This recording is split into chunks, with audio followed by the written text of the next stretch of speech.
तू है उसके भाई के। चलो ठीक है, ह्यूमन रिसोर्सेस में मैंने आप लोग को थोड़ा बहुत इंट्रोडक्शन दिया था। हाँ ये तो बहुत अच्छी बात है, लेकिन हिंदी में अलग होगा, इंग्लिश में अलग है। तो बताइए बहन क्या है 66 पे? हाँ मैंने देख लिया वो फोटो ना, बिल्कुल सही वही है। देखिए यहाँ पे बॉक्स में आपको इमाइग्रेशन या प्रवसन दिख रहा है। बेटे एसएसटी की बुक तो लेके आया करो। प्रवसन कर लो बेटा। मेरा मुंह देखे बिना नहीं मानेगा। तो गुड़िया थी इसलिए मुंह भी नहीं दिखा रहे थे, डर जाए बच्ची। इमाइग्रेशन कुछ भी नहीं, प्रवसन कहते हैं उसको हिंदी में। देखिएगा मतलब कि यहाँ पे जैसे ये दिल्ली है, मेगा सिटी है, आप लोग का यहाँ जन्म हो गया, आप लोग सौभाग्यशाली। हम लोग का जन्म नहीं हुआ तो हम लोग अपना सौभाग्य बनाने आ गए। तो जो लोग बेटर फैसिलिटी के लिए, अपने रोजगार के लिए, एम्प्लॉयमेंट के लिए, नौकरी के लिए या पढ़ाई लिखाई के लिए एक जगह को छोड़ के, मेन अपने नेटिव जगह छोड़ के दूसरी जगह चले जाते हैं, उसी को माइग्रेशन करते हैं। Very good. लेकिन when a person enters a new country, immigration when a person leaves a country. आप कहते क्या हो, इमाइग्रेशन या फिर माइग्रेशन? वो माइग्रेशन होता है, मैं आपको बता रहा हूँ। एक देखिए मैं बता रहा हूँ, ध्यान सुनिएगा। अगर मैं बिहार से दिल्ली आया, ठीक है, तो बिहार से मेरा माइग्रेशन कहा जाएगा और दिल्ली में इमाइग्रेशन कहा जाएगा। क्लियर है? क्योंकि दिल्ली में आया। जिस जगह पे मैं जाऊंगा वहां मैं इमाइग्रेंट, मतलब कि मेरा इमाइग्रेशन है, क्योंकि वहां जा रहा हूं। वहां के लोग आपको माइग्रेशन में मेरे को, और वहां से मेरा माइग्रेशन हुआ है। जहां से आप निकलोगे वहां से आपका प्रवसन हुआ है, और जहां, हाँ, और जहां पर हुआ है वहां इमाइग्रेशन होगा। क्योंकि जैसे आप जाते हैं ना, आपने एयरपोर्ट पे मतलब सुना होगा, टीवी में देखा होगा कभी, कि जैसे इमाइग्रेंट कहा जाता है, जो लोग बाहर से आते हैं उसको इमाइग्रेंट कहा जाता है, मतलब कि बाहर से आने वाले लोग। देखिएगा, immigrants are people who leave a country. Immigrants वो होते हैं, बेटे हिंदी की बुक रखना एक बार, ये जबड़ा तोड़ हिंदी सब। उत्प्रवासी, इमाइग्रेंट मतलब उत्प्रवासी, और माइग्रेंट, इमाइग्रेंट मतलब कि आप्रवासी। अब देखिएगा, immigrant are people who leave a country. Immigrant वो होते हैं जो देश को छोड़ते हैं, और immigrants are those who arrive in a country. समझ में आ रहा है? और लाओ कम number. Countries like the United States of America and Australia have gained in number by in migration और immigration। अब देखिए जो बड़े बड़े विकसित देश है, एक बात बताइए, दिल्ली का जो आदमी है, जैसे मान लो सोनी भी बाहर से इनके परिवार आए थे, जैसे आप बाहर से आए ना, जो भी हो, व्हाटएवर। जैसे मान लीजिए डॉक्टर विजेंद्र दवास को ले लेते हैं, ठीक है, ये यहीं के थे, यहीं पे दादा बाबा सब यहीं के हैं उनके, आपके भी हैं, ठीक है, प्लस वही करें ना बेटा, जैसे बाहर से आके बस जी यहाँ है ना, तो वही बात है। सर अगर इसके दादा यहाँ पे आए हैं तो माइग्रेशन इसका हुआ है कि नहीं? बिल्कुल हुआ है बेटे, बिल्कुल हुआ है। इसके दादा आए, इसको लेके नहीं आए तो आए थे ना, तो बेटे दादा आए थे तभी तो सबका जन्म हुआ ना। तो फिर तो पहले दादा पहले आएंगे तभी तो पोता पोती आएंगे, उन्हें पहले कैसे आ जाएंगे?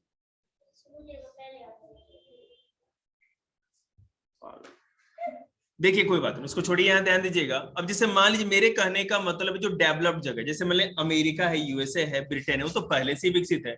अब अमेरिका का कोई आदमी अच्छे रोजगार के लिए इंडिया में या क्या कहते हैं बिहार में थोड़ी जाएगा, उसको तो वहां ज्यादा अच्छी फैसिलिटी मिल रही है।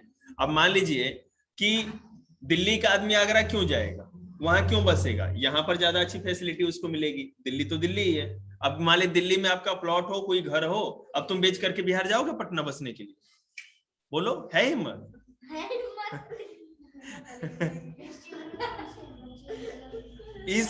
इस चीज में बेवकूफी वाली हिम्मत चाहिए, इस चीज में सबसे बड़ी हिम्मत चाहिए वो बेवकूफी वाली। देखिएगा, तो पैटर्न्स ऑफ पॉपुलेशन चेंज, जनसंख्या परिवर्तन का प्रतिरूप। ये जो शब्द आप देख रहे हैं, ये सारे शब्दों के ऊपर बड़े बड़े भयंकर मेंस में क्वेश्चन आते हैं। प्रतिरूप मतलब कि पैटर्न। पैटर्न तो फिर चिंता मत कर बहन, हिंदी का जब पेपर देगी ना तब तेरे क्या कहते हैं, दिमाग के छिलके निकल जाएंगे। Although the world's total population is rising rapidly, not all countries are experiencing this growth. अब देखो दुनिया में, हाँ हो गया, चलो दुनिया में हर जगह पॉपुलेशन बढ़ रहा है, ग्रोथ हर जगह हो रही है, लेकिन जैसा कि आपको पता है हर जगह एक जैसा पॉपुलेशन ग्रोथ नहीं है या एक समान जनसंख्या भी नहीं है। तो हर जगह में जो डिफरेंस है, जो अंतर है, डिफरेंस है, वही यहाँ पर ये पॉपुलेशन चेंज कहा जाएगा। जैसे मैं आपको समझाता हूँ, अभी आप देखो कुछ स्टेट इंडिया के ऐसे हैं जहां पर कि कम पॉपुलेशन है। जम्मू कश्मीर बेशक एरिया में बहुत बड़ा है, अब तो जम्मू कश्मीर और लद्दाख 2 यूनियन टेरिटरी हो गए, स्टेट नहीं कर सकते, लेकिन आपको पता है हिमाचल प्रदेश उत्तराखंड को ले लीजिए, हिमाचल प्रदेश और उत्तराखंड साइज में दिल्ली से बहुत बड़ा है, हरियाणा से बहुत बड़ा है, ठीक है, लेकिन जनसंख्या कहाँ है, हरियाणा और दिल्ली में ज्यादा है, वहां पर कम है क्योंकि पहाड़ी इलाका है, वहां पर लोग इतनी ज्यादा जनसंख्या में होंगे कैसे। जी बेटे बोलो। ये यूनियन टेरिटरी होती है मुझे पता है, लेकिन ये वो क्या काम, ये यूनियन टेरिटरी क्यों गिनी जाती है, बता दो। देखो क्या होता है, हम अपने इंडिया की बात करेंगे कि केंद्र शासित प्रदेश या यूनियन टेरिटरी वो होते हैं, पहले ये जानिए होते क्या है।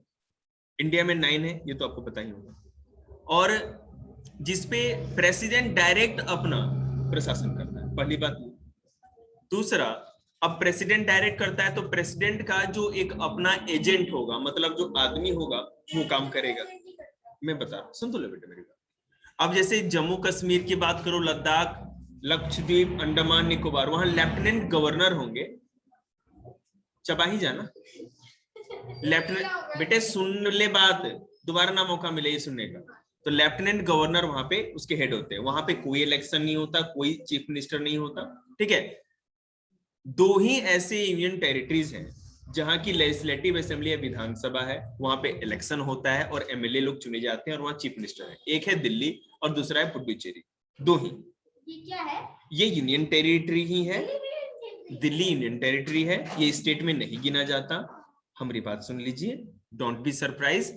और पुडुचेरी भी बेटे यूनियन टेरिटरी ही है, लेकिन यहां पर यह है कि जनसंख्या ज्यादा होने के कारण इसको, यहाँ पे विधानसभा है, दिल्ली में 70 विधानसभा क्षेत्र है, मतलब 70 एमएलए चुने जाते हैं यहाँ पर, 70, और यहाँ दिल्ली में, और इसलिए आपको पता है कि यहाँ पे चीफ मिनिस्टर भी होते हैं। लेकिन याद रखिएगा, तो जिस जगह 2 जगहों पे, मतलब कि पुडुचेरी और दिल्ली में चीफ मिनिस्टर के साथ साथ, ठीक है, लेफ्टिनेंट गवर्नर को भी बराबर अधिकार होता है प्रशासन का, समझ रहे हैं, पहली बात। उसके बाद मैं आपको बताऊं, ये जो जरूरत से भी बहुत कम जनसंख्या जिनकी होती है, बहुत छोटी जनसंख्या वाले जो भी क्षेत्र होते हैं, उसको यूनियन टेरिटरी बना दिया जाता है। एक तो क्राइटेरिया ये है। दूसरा क्राइटेरिया ये है कि जो रणनीतिक रूप से या स्ट्रेटेजिक पॉइंट ऑफ व्यू से ज्यादा इंपॉर्टेंट माना जाता है। जैसे लक्षद्वीप और अंडमान निकोबार, आपको पता है कि आइलैंड वाले इलाके हैं, दुश्मन की सेना अटैक करेगी तो पहले उधर से करेगी, तो वहां पर ऐसा होना चाहिए कि मतलब डायरेक्ट प्रेसिडेंट कभी भी एक्शन ले सके, कोई भी लीगल मैटर ना हो, और जो भी इंपॉर्टेंट जगह होते हैं वो प्रेसिडेंट के अंडर होते हैं, मतलब हाँ नहीं, नो नॉट ऑल। लक्षद्वीप और अंडमान निकोबार जो बड़ा आइलैंड है, और 2 छोटे छोटे 1-2 मतलब कि क्या कहते हैं चिटकुले से होते हैं, मतलब वो तो किसी में भी आया। हाँ मतलब ये 9 यूनियन, एक सेकंड उसको जवाब दे दें।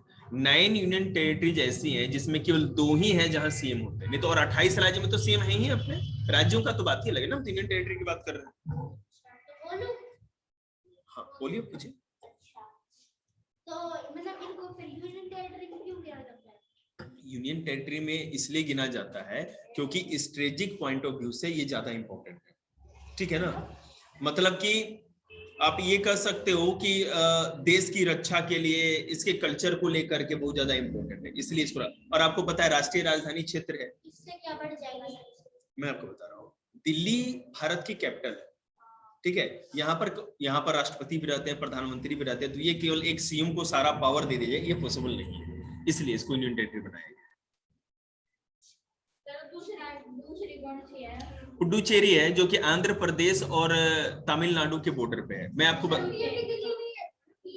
हाँ मैं आपको बता दूं, मेरी बात तो सुनिए। अच्छा मत सुनो, जाओ। अरे वो पांडुचेरी। पांडिचेरी पहले नाम था, पुदुचेरी उसका नया नाम हो गया। कोई बात नहीं, मेरी बात सुनिए। इंडिया में बोलो, इंडिया में 2 जगहें ऐसी हैं जो कि आजादी के बाद भी वहां पर, अंग्रेजों के जाने के बाद भी वहां पर लोग थे, फ्रांसीसी, सॉरी मतलब कि यूरोपियन। पुडुचेरी जो है ये शुरू से ही फ्रांसीसियों का एक बस्ती रहा था। यहाँ पे फ्रांसीसियों का शासन था, वहां पे गवर्नर रहते थे, वहां के सिपाही सैनिक सब हुए थे।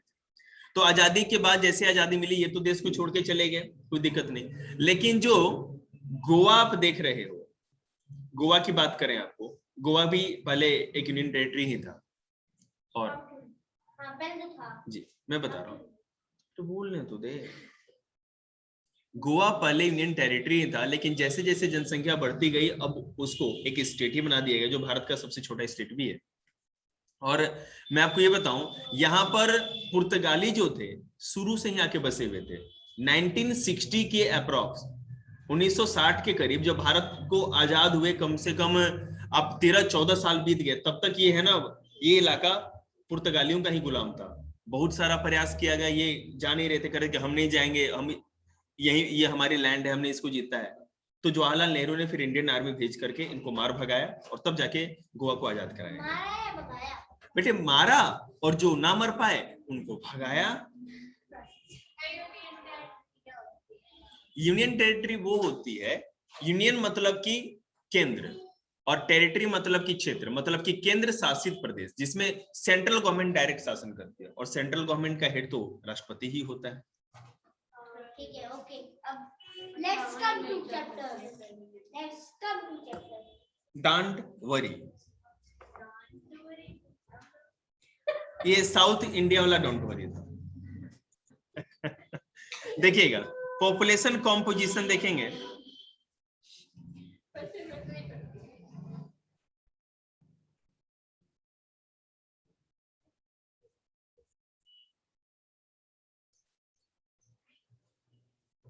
पॉपुलेशन कॉम्पोजिशन का मतलब ये होता है, जनसंख्या का संगठन है ना। जनसंख्या के संगठन का मतलब है कि जनसंख्या किनसे मिलके बनी, ठीक है। अब जैसे मान लो सर, जी बोलिए, ये नहीं समझ में आया मेरे को। कौन सा? मृत्यु दर, जन्म दर, ये अभी वहां तो आए नहीं बेटे। पोस्टर आप तो यहाँ पे पहुंच गए। तो कौन सा पोस्टर में क्या है? बर्थ रेट पूछ रही हो, यही है वो। अरे भगवान, अरे बेटा, आदमी ज्यादा जन्म लेगा और मरेगा कम, तो जनसंख्या बढ़ेगी, जनसंख्या वृद्धि। आदमी का जन्म कम हो, मतलब कि लोग ज्यादा मरे, मान ली कि 1 लाख लोग मर रहे हैं और जन्म हुआ 80,000 का, तो जनसंख्या घटी ना। और अगर मान लीजिए कि 80,000 लोग मर रहे हैं और जन्म ले रहे हैं 2 लाख, तो जनसंख्या बढ़ी। और 1 लाख ही मर रहे हैं और 1 लाख ही जन्म ले रहे हैं, तो जनसंख्या बराबर स्थिर है। ये पोस्टर है। चलिए आगे देखते हैं। पॉपुलेशन कॉम्पोजिशन या जनसंख्या संगठन का मतलब ये होता है कि जनसंख्या किनसे मिलके बनी है, जनसंख्या में क्या क्या इंक्लूड है या शामिल है।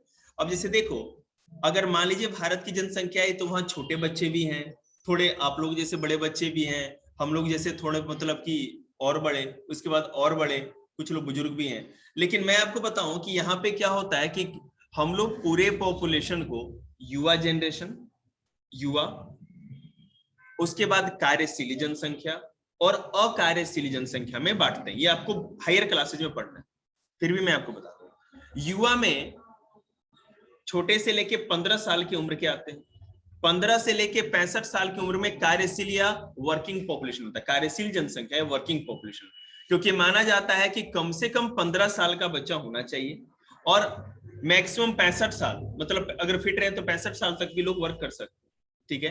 तो इसको कार्यशील जनसंख्या कहेंगे। और 65 साल से ऊपर वाले अकार्यशील, मतलब उसके बाद तो लोग रिटायर्ड लोग, बिल्कुल सही। तो इसी तरह से ये पूरा जनसंख्या का कंपोजिशन। इसमें आप ये भी देख सकते हो लड़के और लड़कियों का भी, मतलब मेल और फीमेल का भी रेशियो है, जिसको क्या कहते हैं, सेक्स रेशियो कहते हैं या लिंगानुपात कहते हैं। आपको पता है कि अभी कन्या भ्रूण हत्या होती है, पता चल जाता है कि बेटी है तो पहले बहुत लोग उसकी हत्या भी कर देते हैं, पेट में अबॉर्शन करवा लेते हैं। तो इससे ये कहां पर किस तरह से लड़के ज्यादा हैं, लड़कियां किस तरह हैं, गांवों में कितना पॉपुलेशन है, शहरों में कितना पॉपुलेशन है, इसको भी हम तुलना में ले सकते हैं। हमारी जनसंख्या में कितने लोग एजुकेटेड हैं, साक्षर हैं, और कितने लोग असाक्षर हैं, अशिक्षित हैं, इनको भी कंपेयर करके ले सकते हैं।